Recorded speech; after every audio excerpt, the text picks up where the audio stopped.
ଚୋରି କରିବା ଭଲ କାମ କଣ ଖରାପ କାମ? ସକାଳୁ ସବୁବେଳେ ଦାନ୍ତ ଘଷିବା ଭଲ କାମ କି ନା ପିଲା? କି ନା ପିଲା? ହଁ କହିଲେ ସମସ୍ତେ? ଆଚ୍ଛା ସବୁବେଳେ ଗୁରୁଜନଙ୍କୁ ମୁଣ୍ଡିଆ ମାରିବା ଭଲ କାମ ନା ଖରାପ କାମ? ଭଲ କାମ। ଉଷୁମ ପାଣିକୁ ସବୁବେଳେ ପିଇବା ମାନେ ପାଣିକୁ ଗରମ କରିକି ସବୁବେଳେ ପିଇବା ଭଲ ନା ଖରାପ? ଭଲ।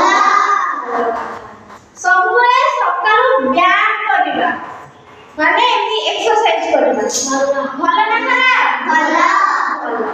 ତାହେଲେ ତାକୁ ନେଇକି ଗୋଟେ ଅଭିନୟ ମାଧ୍ୟମରେ ଗୀତଟିଏ ଗାଇବା କଣ?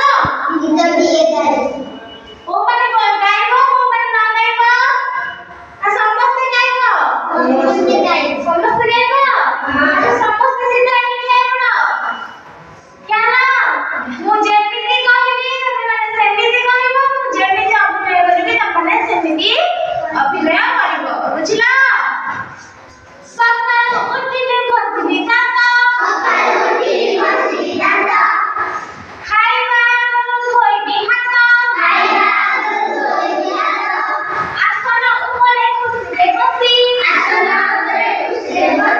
ଯାହା ଦେବେ ମା ଖାଇବି ହସି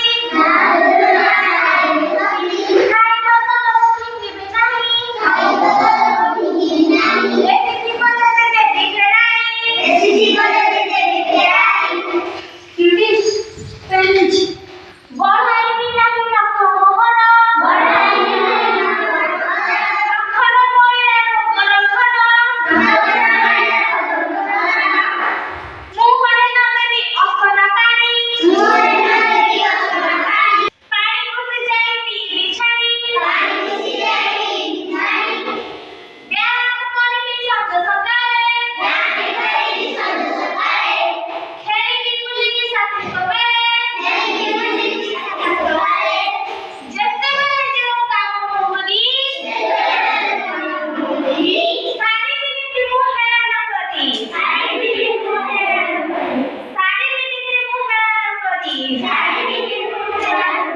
ଆଚ୍ଛା ପିଲାମାନେ ଭଲ ଲାଗିଲା?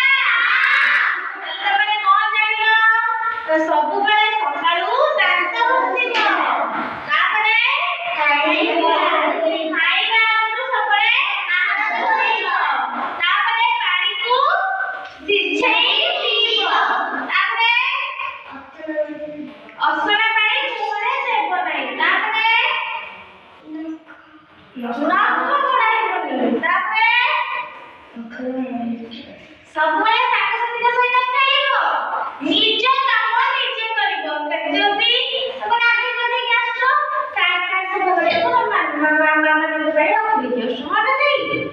ନିଜେ କଲେ ଏବେ ସବୁ କାମ ନିଜେ କରିବା ପାଇଁ ଚେଷ୍ଟା କରିବ ହେଲା? ଆରେ ଶିଖିଗଲ?